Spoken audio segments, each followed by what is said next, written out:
Louvado seja Deus, queridos. Nós vamos continuar a nossa série Retroceder Jamais. Vamos dizer isso? Retroceder jamais. Ah, mas assim, fraquinho assim, não é? Mais forte agora. Retroceder jamais. Agora melhorou. Melhorou. E nós vamos falar hoje então sobre a fé. A fé que traz tribulação. A fé que traz tribulação. E o texto que nós vamos ler está em Hebreus, capítulo 11, versículos 35, a segunda parte do versículo 35, até o versículo 40. Convido então os irmãos a abrirem as Bíblias neste texto. Eu vou fazer a leitura e também convido mais uma vez os irmãos a se colocarem em pé, enquanto eu faço essa leitura.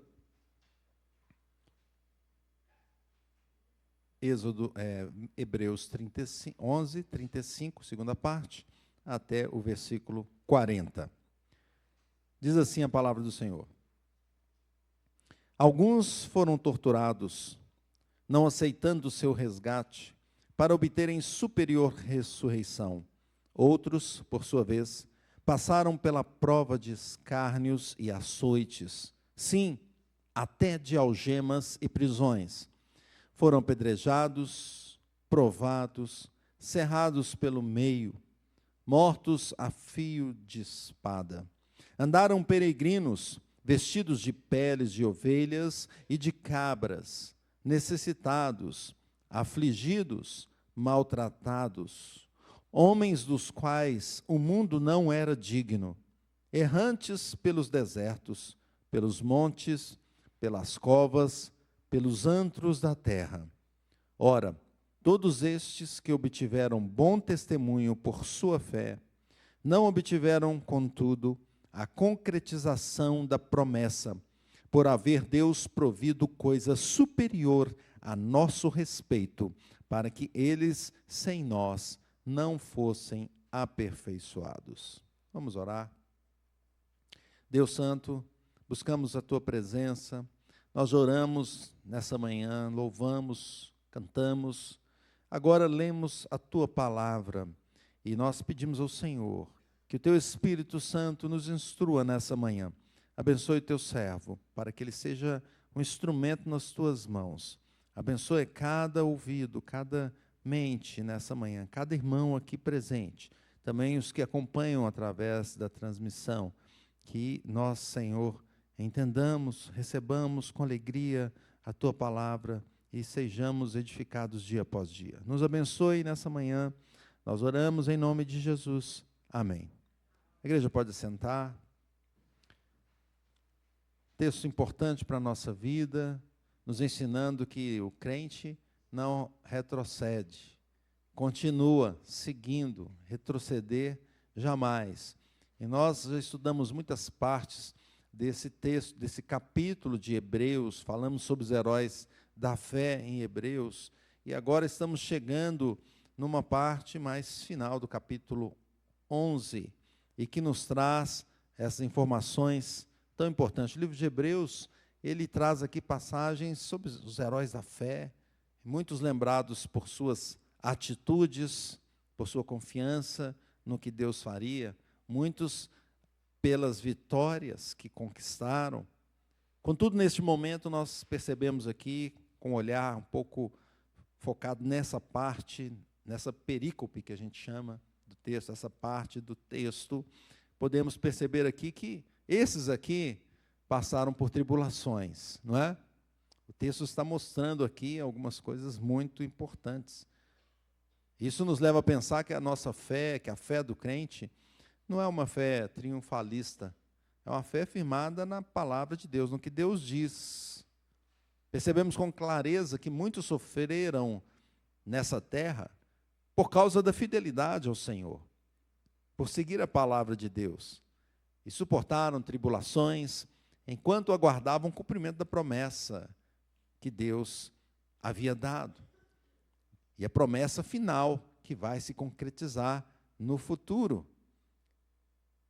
O texto nos disse que alguns foram torturados, não é assim? Torturados. Recusaram-se a ser libertos, negando o nome de Cristo. depositaram sua esperança na ressurreição para uma vida melhor, não é? Alguns foram alvo de zombaria, de açoites, outros foram para as prisões, acorrentados, alguns morreram apedrejados, outros cerrados ao meio, e alguns manuscritos acrescentam aqui que alguns foram postos à prova, outros ainda mortos à espada, alguns andavam vestidos com peles de ovelhas e cabras, necessitados, afligidos, maltratados. E o texto diz que esse mundo não era digno deles. Não era digno deles. Muitos passaram pelo deserto, não é? Vagaram pelo deserto, pelos montes, esconderam-se em cavernas, buracos na terra. E o texto no final nos diz que todos eles obtiveram aprovação por causa da sua fé. No entanto, nenhum deles recebeu tudo o que havia sido prometido, pois Deus tinha algo ainda maior, melhor, preparado para nós em conjunto com eles, de modo que sem nós eles não chegassem à perfeição.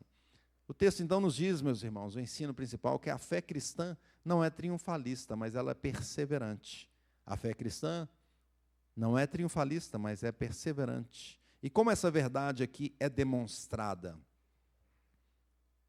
Por que a fé não é triunfalista? Triunfalista é aquele que fala assim, eu vou vencer e vou ganhar, e Deus está comigo, eu tenho que ser o melhor aqui nessa terra. Tem que ter tudo de bom, de melhor. Né? Essa é a fé triunfalista. Mas como ter uma fé assim, diante desse texto? Então, a fé do crente não é triunfalista, ela é perseverante. Ela segue o que Deus diz, segue a palavra de Deus. Então, veja que o texto nos mostra isso, porque muitos homens e mulheres da fé sofreram nessa terra. Veja o versículo 35 e 38. Olha cada palavra importante que nós percebemos, do 35 até o 38. Né? Alguns foram torturados. Já pensou, você sofreu tortura por causa do nome de Cristo? Tem gente que não aceita nem se você falar alguma coisa com ela, já fica brava. Agora você ser torturado por causa de Jesus? Não é? Outros passaram pela prova de escárnios, açoites, sofreram açoites por causa de Cristo. Alguns foram para as prisões, sem culpa, só porque ele levou a palavra de Deus, pregou a palavra de Deus, está em prisão. Outros apedrejados, não é assim? A Bíblia está repleta desses exemplos. Foram apedrejados, foram provados. Aqui nos diz o texto que alguns foram cerrados no meio. Mas não foi cerrado igual aqueles ilusionistas, não. Coloca a pessoa lá, separa a caixa assim, né? Serra a pessoa. Não, de verdade, foram cerrados ao meio. Mortos a fio de espada. Alguns andaram nos desertos, peregrinos, vestidos de peles de ovelha, de cabra. Estavam necessitados, maltratados, afligidos. Então percebe aqui tantas informações importantes sobre pessoas que passaram, que sofreram por causa da sua fé. Sofreram nessa terra por causa da fé. Entendemos que esses homens, então, eles não foram triunfalistas, eles foram perseverantes naquilo que o Senhor disse. O próprio Jesus disse que vocês vão sofrer, né? Jesus diz em João 15, 18, se o mundo vos odeia, sabei que primeiro do que a vós, outros, odiou a mim, me odiou a mim. O próprio Senhor Jesus veio a essa terra, e Ele é o Rei dos Reis, Senhor dos Senhores, deveria ter então sido recebido com pompas, recebido com alegria, com reverência. Não, foi rejeitado, foi desprezado, foi para a cruz. E aí Paulo fala a Timóteo assim, ensinando a Timóteo, que seria um novo pastor ali, estava crescendo nesse ministério. Ele fala assim, segundo Timóteo 3,12, ora, todos quantos querem viver piedosamente em Cristo Jesus, serão perseguidos. Então a Bíblia nos coloca essa situação, aqueles que querem viver de forma piedosa, ou seja, com relacionamento próximo a Deus, buscando fazer a vontade de Deus, serão perseguidos. Né? O mundo olha para o crente, percebe que ele está buscando a Deus e o persegue. É assim que acontece. Normalmente é assim. É difícil falar, não, deixa ele seguir, fazer a sua vontade. Normalmente o mundo quer se levantar contra o crente, contra a igreja, porque Jesus disse que seria assim. Então essa fé que a Bíblia nos traz é uma fé que algumas vezes vai trazer tribulação. Vai te levar a algumas situações que você vai ter que enfrentar por causa da fé. Alguns chegam nesse momento e negam a fé. Outros vão até o final. Nós temos os exemplos em Daniel. Daniel foi colocado ali na cova dos leões. Por que Daniel foi colocado na cova dos leões? Porque ele orou. Foi? Os pares de Daniel queriam prejudicá-lo e procuraram criar uma lei que o prejudicasse. A lei era, não se podia orar durante um período. E ele teve que, então, ficar sem orar. Mas Daniel não fez isso. Daniel, da mesma forma como antes, o texto diz assim, como de seu costume, chegou com as janelas abertas, o lugar que ele orava, e continuou orando da mesma forma. Homens que sofreram nesta terra por causa da sua fé. Hoje podemos enfrentar também situações assim. A realidade de alguns é assim. O nosso país é um país que não tem tanta perseguição como em outros lugares. Nós oramos aqui pelo Pedro, que está num lugar onde não se pode pregar o Evangelho. Ele está levando a palavra de Deus, ele está obedecendo ao Senhor. Mas não pode. Ele enfrenta as dificuldades da vida, as dificuldades do ministério, porque ele está obedecendo a Deus. João Calvino comenta que a condição dos piedosos neste mundo sempre foi tal que tiveram de combater sob a cruz.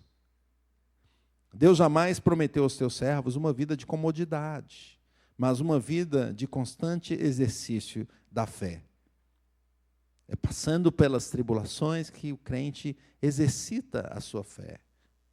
O sofrimento faz parte da caminhada da fé dos servos de Cristo. Veja o que diz Martin Lloyd Jones, ele fala assim, nunca devemos medir o favor de Deus pelas circunstâncias. O maior erro do cristão é pensar que a ausência de sofrimento é sinal de bênção divina. Não. Deus está conosco em todos os momentos. Nós cantamos, não importa as circunstâncias, adorarei a Ti, Senhor. E às vezes nós cantamos as canções, os hinos, assim, de uma forma tão natural, mas quando meditamos profundamente nas palavras, que são palavras bíblicas, nós pensamos que realmente a nossa vida é uma vida que depende totalmente do Senhor. É o Senhor que está conosco. Isso não quer dizer que nós não passemos por sofrimentos. Ele pode vir, mas nós temos a certeza de que se formos jogados na fornalha, o Senhor estará ali conosco. Glória a Deus por isso. Em segundo lugar, meus irmãos, o sofrimento presente é passageiro diante das promessas. Então nós falamos, olha, os crentes podem passar por tribulações. E vão passar. Podem ser algumas, podem ser muitas, não é? Mas não fica só aí, não é? Caminha. Tá, mas a vida então é sofrimento? Não, não. Tem uma promessa futura. Então, o sofrimento presente é passageiro diante do que nós vemos, do que nós cremos que vai acontecer. Veja Hebreus 11:39. Leia comigo esse versículo. Diz assim a palavra do Senhor. Ora, todos estes que obtiveram bom testemunho por sua fé, não obtiveram, contudo, a concretização da promessa. Então esse texto aqui nos alegra o coração, então. Passaram por esses testemunhos todos, tiveram as dificuldades, as lutas, as tribulações. Contudo, não tiveram a concretização da promessa. Tem uma promessa, então, maior para esses homens de fé. Entendemos que o sofrimento é apenas uma realidade passageira. Os que sofrem por Cristo, então, aguardam o cumprimento da promessa de Deus, da promessa do Senhor. Aqueles homens olhavam para um reino futuro. um reino superior a este mundo, os olhos voltados para a esperança da glória. Louvado seja Deus, que alegria. Então, o seu testemunho, a sua perseverança apontava para essa promessa divina, que será cumprida, pois Deus, o que Ele promete, Ele cumpre. Não é igual a gente. Às vezes promete alguma coisa, mas não cumpre, não é? O Senhor cumpre a sua promessa.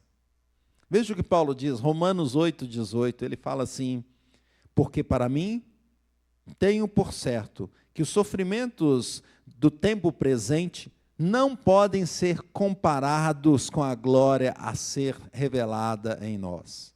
É interessante pensar como Paulo trata isso aqui, pois nós normalmente somos seres que comparam as coisas. A gente não compara demais? A gente compara, a gente vê alguém fazendo alguma coisa e fala, será que eu consigo fazer igual? Não é?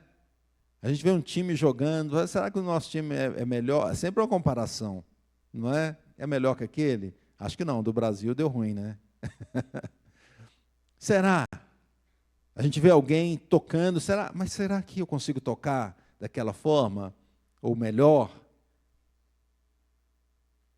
A gente sempre está comparando as coisas. Aí Paulo fala assim, olha, eu estou certo que os sofrimentos aqui do presente nem se comparam.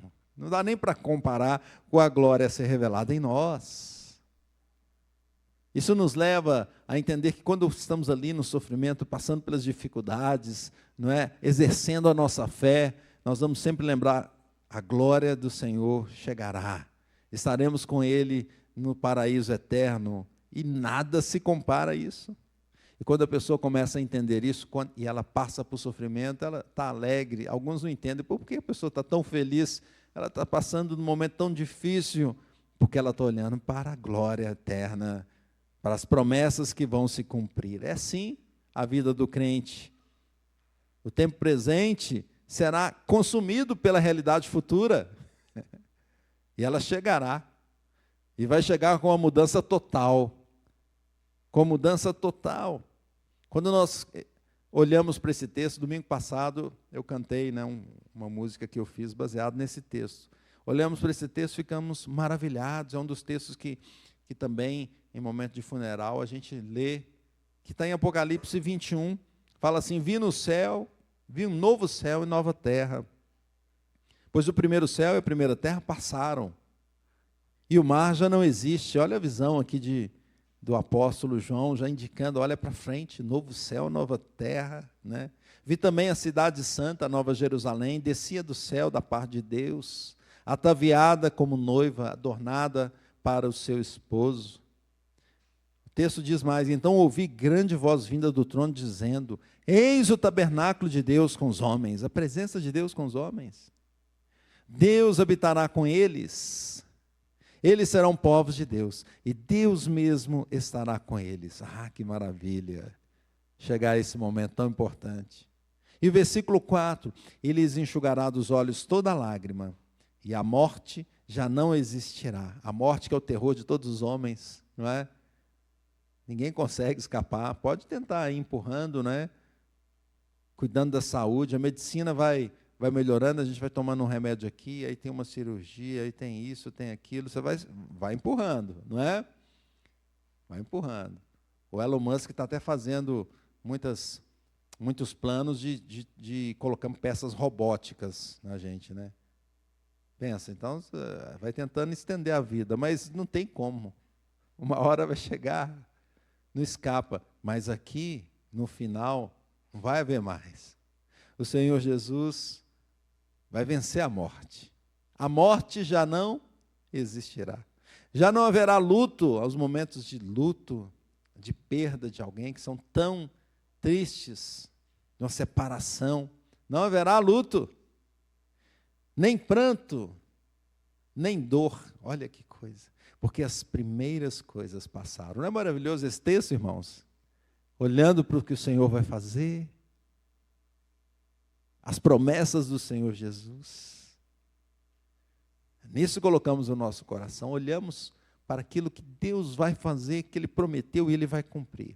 João Calvino diz que os santos contentaram-se com a esperança das promessas, embora ainda não as possuíssem plenamente, porque sabiam que Deus jamais falha. Glória a Deus. Terceiro lugar, como vemos essa verdade aqui, que a promessa alcança a sua plenitude na obra de Cristo. Isso tudo, então, é possível por causa da obra de Cristo e vai chegar na plenitude em Cristo. Leia comigo de novo 39 e agora junto com 40. Vamos ler. Diz assim: Ora, todos estes que obtiveram bom testemunho por sua fé, não obtiveram, contudo, a concretização da promessa, por haver Deus provido coisa superior a nosso respeito, para que eles, sem nós, não fossem aperfeiçoados. Olha que interessante, que texto maravilhoso. Entendemos essa realidade aqui, então, à luz da obra de Cristo. Da obra de Cristo. O versículo 39 afirma que aqueles homens e mulheres não obtiveram a concretização da promessa. E depois coloca, porque Deus havia provido algo superior a nosso respeito, de forma que sem nós eles não fossem aperfeiçoados. O que está dizendo o texto aqui, então? Está dizendo que essa promessa alcança sua plenitude em Cristo, na obra de Cristo. E em Cristo, todos os santos, tanto do Antigo Testamento quanto do Novo Testamento, serão aperfeiçoados juntos na consumação, na redenção realizada por Cristo. Quer dizer que todos nós estaremos juntos lá. A igreja do Velho Testamento, do Novo Testamento, tudo por causa da obra de Cristo. Vamos ver os nossos irmãos lá atrás, de vez em quando eu prego assim, falo os nossos irmãos lá do Velho Testamento, não é? Vamos conversar com eles. Vamos, quem sabe, perguntar de perto lá, mas Davi, como é que você acertou aquela testa daquele cara? De uma vez só, né? Quem sabe Davi fala, mas é tão grande que não tinha como errar, não é? E nós vamos conversar com Moisés. Moisés e aquele marzão todo lá que se abriu. A gente fala com ele, o mineiro, quando chegava no mar, o mar, né? E se abriu aquele mar todo, Moisés. A igreja se reunindo, e nós vamos olhar para Cristo e ver as marcas do Cordeiro e agradecer, louvá-lo eternamente por causa da salvação. Que maravilha, irmãos! A obra se realiza em Cristo, a plenitude em Cristo. Veja esse texto de Coríntios, 2 Coríntios 1:20, diz assim: porque quantas são as promessas de Deus, tantas tem nele o sim, porquanto também por ele é o amém, para a glória de Deus, por nosso intermédio. É Cristo, então. Nele está o amém, o sim. Ele é que fez toda a redenção, todo o trabalho. A Bíblia não deixa dúvida nenhuma de que nós estaremos com o Senhor, de que a igreja vai ser restaurada, redimida, glorificada por causa da obra de Cristo. João Calvino diz assim: Deus determinou que eles, falando dos heróis da fé do Antigo Testamento, eles não alcançaram a perfeição separadas de nós, porque quis reunir toda a igreja, Deus quis reunir toda a igreja em um só corpo, para que todos participassem conjuntamente da mesma herança. Da mesma herança. E o Berkoff comenta que a igreja do Novo e do Antigo Testamento constitui um só povo de Deus, unido pela mesma aliança da graça. Glória a Deus. Concluído, queridos irmãos. A fé, então, a fé traz tribulação, pois aqueles que pertencem a Cristo sofrem por causa do nome de Jesus. Mas esse sofrimento é passageiro, pois o que nos espera na glória é uma realidade futura totalmente transformada por causa do nome de Jesus, por causa da redenção em Cristo Jesus. Então, como viveremos? Como vamos aplicar a nossa vida? Em primeiro lugar, viveremos perseverantes na tribulação. Perseverantes na tribulação. Estamos passando em meio à tribulação? Fique firme. Estamos na chuva? Espere, o sol vai chegar. Virá o sol da justiça. O Senhor chegará com o seu calor para secar as nossas lágrimas. Se estivermos na escuridão, tenhamos calma. A luz vai brilhar, vai guiar o nosso caminho.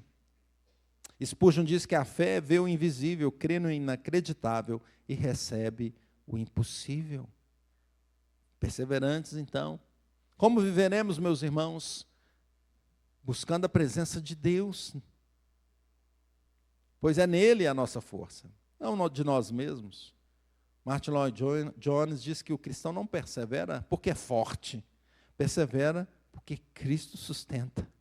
Busquemos em Cristo, então, o nosso sustento dia após dia, lendo a Bíblia, orando, louvando, tendo comunhão uns com os outros, aconselhando pela palavra de Deus.